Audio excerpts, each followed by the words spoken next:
Hello class, today we're going to talk about context clues. Context clues are, well, basically, context means all the words in a text, and clues are those things that help us figure out what we don't know. Okay, so I have the text of Chapter 1 for A Wrinkle in Time up on the screen to use as an example. Okay, so let's just start reading and we'll see if there are any words that we're not really sure about. Okay, so Mrs. Whatsit. It was a dark and stormy night. In her attic bedroom, Margaret Murray, wrapped in an old patchwork quilt. Okay, so I am not sure that I know what this term means, patchwork quilt. So the first question to ask when you start looking at context clues is, do I need to know? Okay, do I actually need to know this word?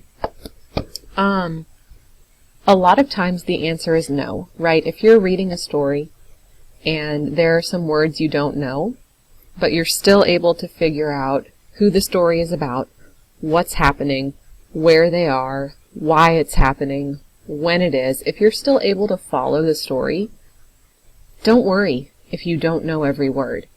Okay, so in this text it says, in her attic bedroom, Margaret Murray, wrapped in an old patchwork quilt, sat on the foot of her bed and watched the trees tossing in the frenzied lashing of the wind. Behind the trees, the clouds scudded frantically across the sky. Every few moments, the moon ripped through them, creating wraith-like shadows that raced across the ground. Or, along the ground, sorry. Okay, so patchwork quilt. I don't see the word again in this text. It only seems to happen right here. And you know, if I take this word and I get rid of it, it's not really important. Okay, I still know that Margaret Murray is in her bedroom. Where? In her bedroom.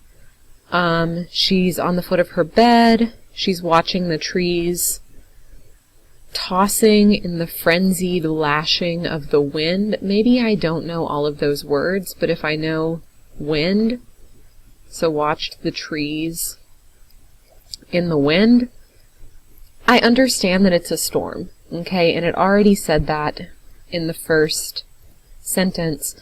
So I don't think I need to know the word patchwork quilt. I don't think that's important, okay?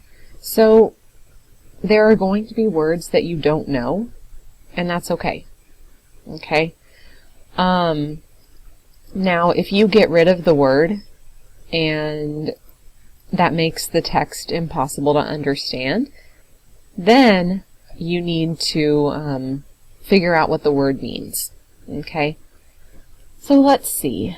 The house shook. Wrapped in her quilt, Meg shook. Okay, so I see this word again, so maybe it is important.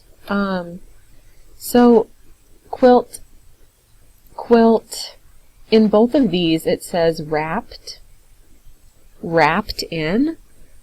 I know the word wrap, okay? You know, right now I am wrapping the cord around the marker, okay? I'm wrapping. So, she is wrapped in a quilt. So maybe it's a sweater, like wrapped in a sweater. Or it says that she's in her bedroom. So maybe it's a blanket. Okay, and that is what a quilt is. So yeah, if you see the word a couple of times, then you might want to figure out what it means, but it still may not be super important. Okay? Alright, so wrapped in her quilt, Meg shook.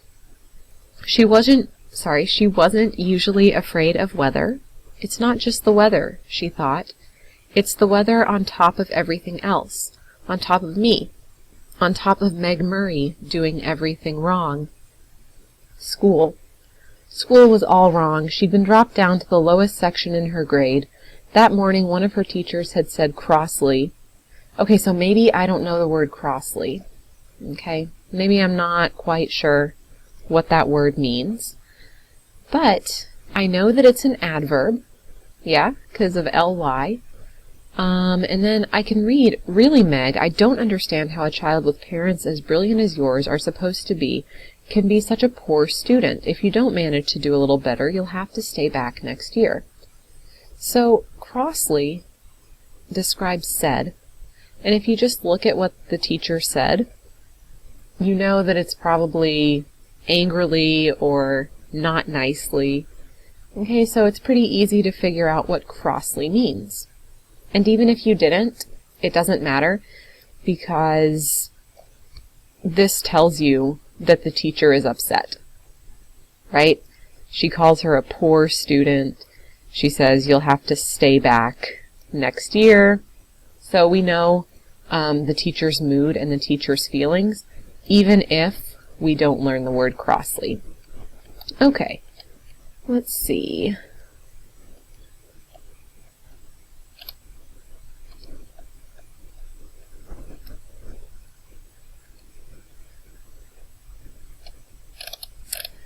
Okay,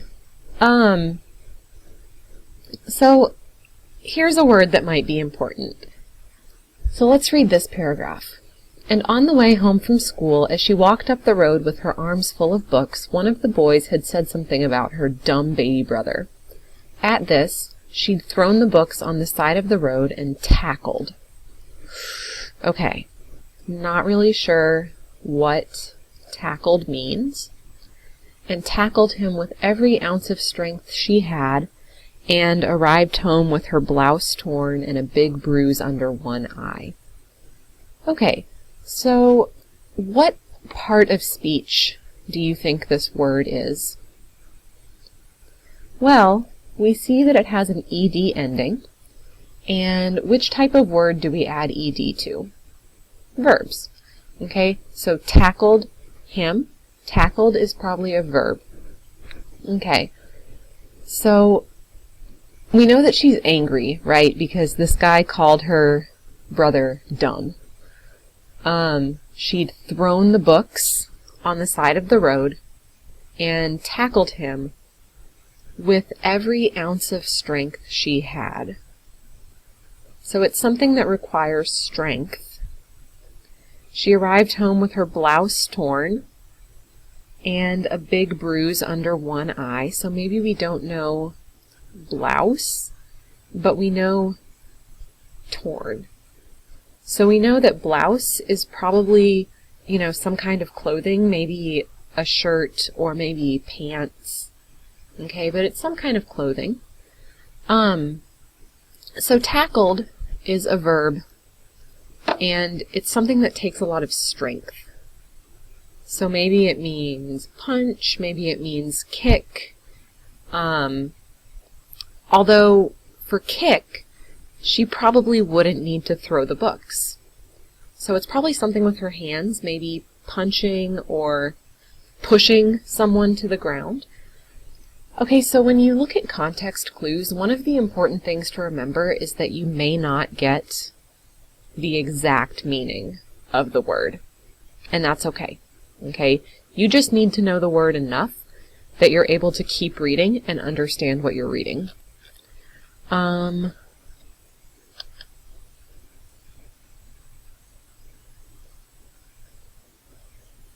Okay, let's see. So,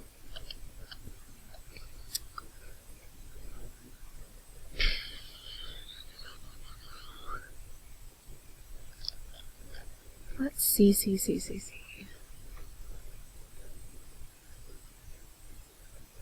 All right, so I think that should give you a good idea of how to decide if the word is important. Okay, if you can erase the word and it's okay. Don't worry about learning the word. It's not important. Let's look at isolated. Okay, so, here's an interesting word. This is a word that happens or shows up many times in the story, tramp. Okay, so suddenly she remembered that when she had gone to the post office to pick up the mail, she'd heard about a tramp who was supposed to have stolen 12 sheets. Okay, so tramp, is that a positive word or a negative word? It is probably negative. I'm going to put blue for sad. Okay, so it's a negative word. And do you think it's a noun, a verb, an adjective? What is it? Well, we have the word a, an article, and articles go before nouns, so this is probably a noun. It's probably a person, right? Because we have this word who that describes tramp. And the person stole 12 sheets. Okay? So, then we also have it again here. Hadn't paid much attention to the talk about the tramp. So tramp is a person. It's a person who stole something. So we know that tramp is probably a bad person. Okay? You don't need to be really specific. Okay? You basically just need to have an idea of what the word might mean. Don't try to get a dictionary definition from context. You know, isolated, on a back road. Well, this is probably a verb or maybe an adjective that describes house.